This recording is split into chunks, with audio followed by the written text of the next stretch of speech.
और श्रद्धांजलि अर्पित करता हूँ। श्रीमद् भगवद गीता के द्वितीय अध्याय के 23वां श्लोक में भगवान श्री कृष्ण अर्जुन से कहते हैं कि हे अर्जुन, आत्मा का कभी नाश नहीं हो सकता, क्योंकि आत्मा अजर, अमर और अविनाशी, जिसे न शस्त्र काट सकते हैं, न आग उसे जला सकती है, न पानी उसे भिगो सकता है और न ही हवा उसे सुखा सकती है। अतः हे पार्थ, यह आत्मा तो एक ऐसा जीव है जो कि व्यक्ति के कर्मफल के अनुसार एक शरीर से दूसरे शरीर में भटकता रहता है।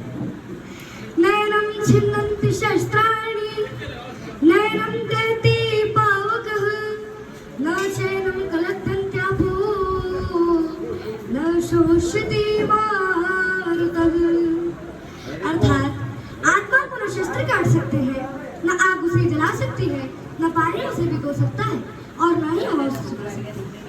Weapons cannot shoot the soul, nor can fire burn it. Water cannot wet it, and nor can wind dry it. सनातनी धर्म में शास्त्र यह कहते हैं कि यह आत्मा एक शरीर को धारण करता है और फिर जन्म मरण का चक्र अनवरत ही चलता रहता है। अतः हे पार्थ, एक डरा हुआ कायर व्यक्ति अपने जीवन में सैकड़ों बार मरता है, जबकि एक निडर या धीर पुरुष व्यक्ति अपने जीवन में मृत्यु के रहस्य को जानने वाला केवल एक बार ही अपनी मृत्यु का आलिंगन करता है, केवल एक बार ही अपनी मृत्यु का आलिंगन करता है। और जैसा कि भूतपूर्व प्रधानमंत्री श्री अटल बिहारी वाजपेयी जी ने अपने काव्य संग्रह मेरी 51 कविताओं में स्पष्ट रूप से लिखा है कि हे ईश्वर, मुझे इतनी शक्ति देना कि मैं अंतिम दस्तक पर मैं स्वयं उठकर कपाट खोलूं और अपने मृत्यु का आलिंगन करूं और अपने मृत्यु का आलिंगन करूं। योग योगेश्वर भगवान श्री कृष्ण ने गीता का ज्ञान देते हुए मृत्यु को परिधान परिवर्तन की संज्ञा दी। जैसे कि हम प्रतिदिन स्नान करके नए वस्त्र पहनकर प्रसन्न होते हैं, वैसे ही उस जीवात्मा के पूर्व कर्मों के आधार पर मिलने वाले नए शरीर व साधन की प्राप्ति के लिए हमें शोक नहीं करना चाहिए। अब नए साधन की प्राप्ति के लिए हमें प्रसन्न होना चाहिए। भगवान श्री कृष्ण ने मृत्यु से ऊपर उठने की प्रेरणा दी। जैसा कि अथर्ववेद में ताम मृत्युम दयता मां प्रविष्टा, मतलब कि मृत्यु तेरी रक्षा करे और तू समय से पहले न मरे। और फिर उत्तम मृत्यु और पीपल कहकर भगवान ने संदेश दिया है कि हे जीवात्मा, मैं तुझे मृत्यु से ऊपर उठाता हूँ। मृत्यु और महापुरुष बने, अर्थात हे मृत्यु, तू पुरुष को समय से पहले मत मार।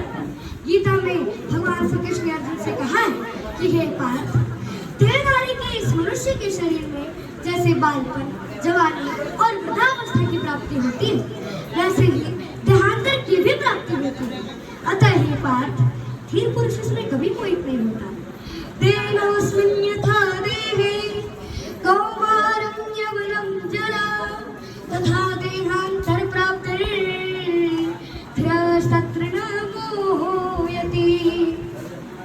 देह का अर्थ है यह शरीर और देही का अर्थ है जो शरीर के भीतर रहता है, यानी आत्मा। यह सबसे पहले समझाया गया है कि देहना अस्मिन् देहे, इस शरीर में जो शरीर का निवासी वो आत्मा है। और यही आध्यात्मिक ज्ञान की शुरुआत है। देहा means this body and dehi means who within the body. That is first of all explained. Dehna asmin dehi. In this body there is a resident of the body, that is soul, and that is the beginning of spirit.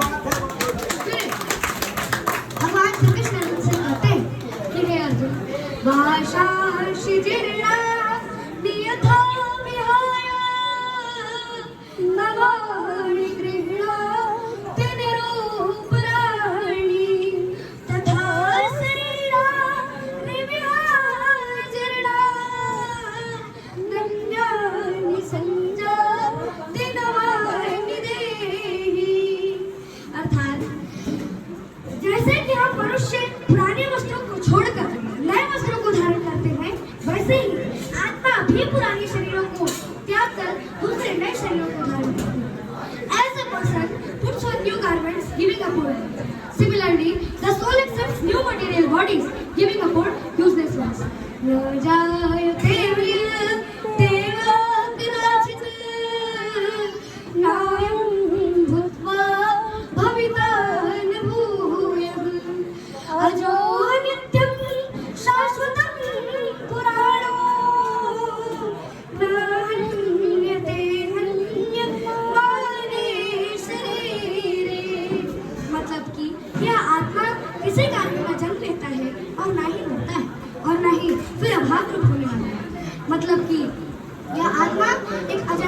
नित्य शाश्वत और पुरातन है, मतलब कि शरीर के नाश होने पर भी इसका नाश नहीं होता।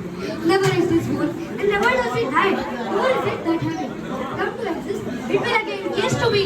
This one is birthless and untaking ancient. It is not case when the body is born. जिस प्रकार से राजा परीक्षित को श्रीमद् भागवत के श्रवण मात्र से मोक्ष की प्राप्ति हुई थी, उसी प्रकार से हम मनुष्यों और जीवात्माओं को भी